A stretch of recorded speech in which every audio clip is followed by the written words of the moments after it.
Should you waste any time fishing the deeper waters of a Stillwater lake? Why go deep when trout feed a majority of their time in the shallows?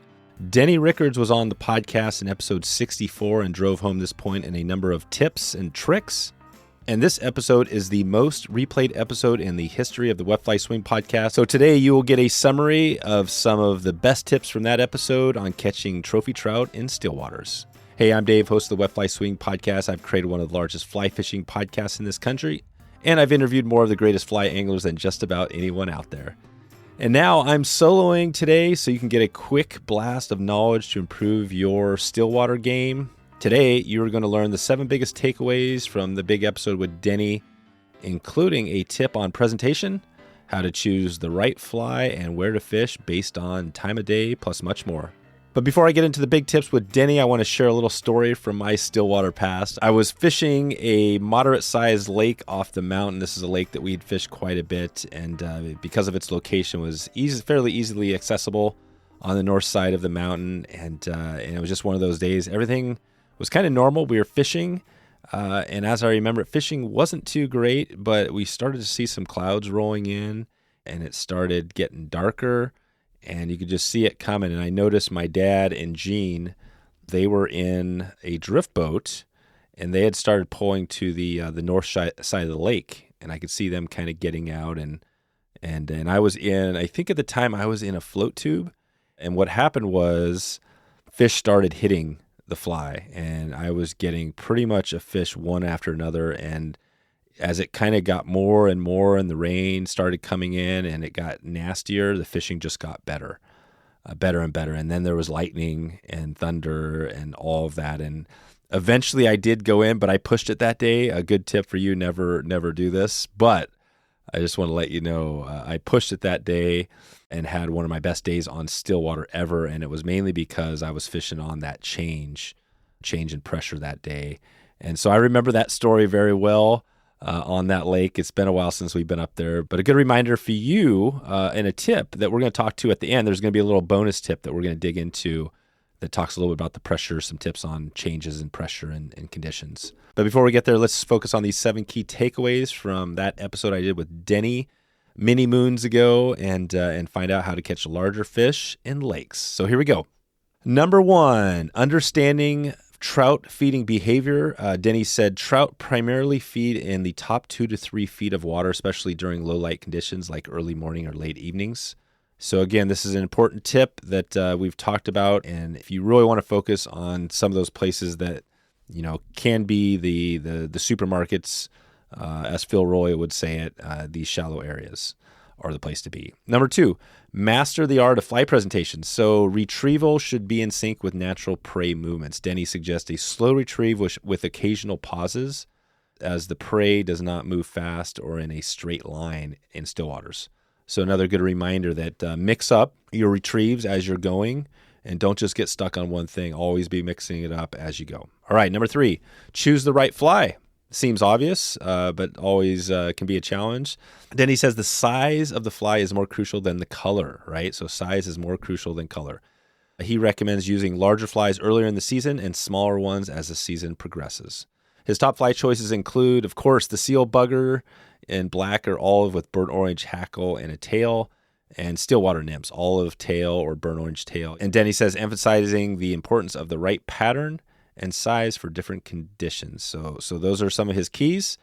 Let's go to number 4, fishing strategy based on time of day. And he says utilize an intermediate or 7-foot intermediate sink tip line designed for lakes to ensure the fly stays at the optimal depth. As Denny notes, that depth is more important than fly selection. Again, so getting at the right depth for these fish, and you should make sure to have a series of different line sinking types. Number 5, move and cover water. So again, we kind of mentioned this before, but Denny suggests trolling or casting perpendicular to the shoreline, ensuring that different areas and depths are explored as trout are not evenly distributed in the water. So he mentioned this as you're casting, so get out and cast towards the shore, perpendicular, and then work your way through those areas. Number 6, optimize your retrieval technique. So retrieval technique is a game changer. Denny highlights that trout often strike during the pause between retrieves, not during the pull itself. So again, remember the pause is key. He advises incorporating longer pauses between pulls, mimicking the natural behavior of prey, which increases the likelihood of attracting trout. So we talked a little bit about this before as far as presentation and retrieves, but just another good reminder on that. And the number seven tip today is be observant and adaptive. Monitoring weather, light, and water conditions is essential as these factors greatly influence trout behavior and feeding patterns. There you go. So observant. So, being adaptive and adjusting on the water is the key to not only Stillwater, but all fishing. And so there you go. So there's 7 quick tips, a quick blast for you today. We're now going to talk a little more about what I said at the beginning, that story of me getting caught in the lake and luckily not getting struck by lightning with my lightning pole rod in the air. But it does affect, fishing, right? The pressure and all this stuff. So here's a couple of points on changes in the environment and how that affects. So let's talk barometric pressure first. As a storm approaches, which was in my situation, the barometric pressure usually drops. Trout are sensitive to these changes and can become more active as the lower pressure can stimulate feeding behavior. So that's what I found.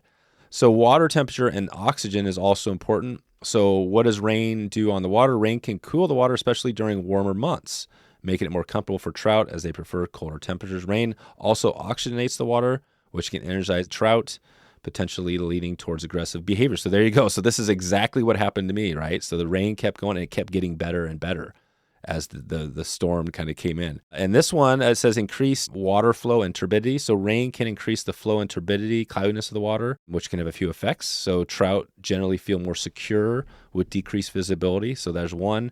Increased flow can dislodge and wash food sources such as insects into the water, encouraging feeding. But obviously, if the water becomes too turbid, then it can have a detrimental effect. So there's a couple more things. And let's just round this out with changes in insect activity. So rain can trigger hatches of aquatic insects as well. And we mentioned washing insects into the water. So trout do take advantage of all of these situations. And it's a good reminder that if you can get in a storm, if there isn't any lightning, if it's just kind of a change in pressure, lower scale stuff, it's a good time to be out on the water. And just remember that. And hopefully you don't ever get in a situation where you're as crazy as I was that day and actually risked my life. So I did actually risk my life a little bit, but now that I look back on it, it was worth it.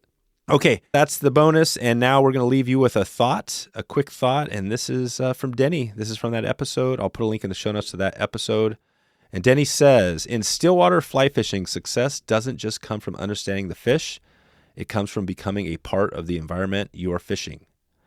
The more you observe, adapt, and respect the natural world around you, the more the lake gives back in terms of fish caught and experiences gained. It's about the depth of your engagement with nature, not just the depth of the water you're fishing in.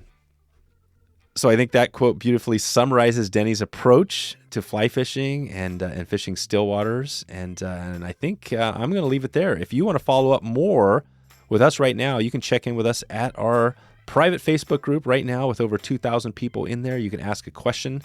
I think maybe even Denny's in there. I'm going to check in with Denny right now, make sure he can come in maybe to answer a few questions and come in and answer yourself and connect with the group. That's wetflyswing.com/Facebook right now, wetflyswing.com/Facebook, and send me a message. I'd love to hear from you if you haven't joined the group and see if we can connect you to the community. I hope you are enjoying these solo episodes. If you get a chance, if you have a feedback for these, or if you have another idea for a solo episode, I'd love to have you on here so we can talk more about it. So that's the lesson for today. You can check out the full episode with Denny. We'll have a link to the show notes in that. And that is episode 64, Denny Rickards Stillwater Fishing. He covered it all in that episode, and you can listen to that right now. That was from a number of years ago. I want to say it was probably in 2018 when we put that one together. All right, I am going to get out of here. I hope you have a great day. I hope you have a great afternoon, a great evening, or a great morning, wherever you are in the world. Look forward to catching you on this next solo snippet episode. Talk to you soon.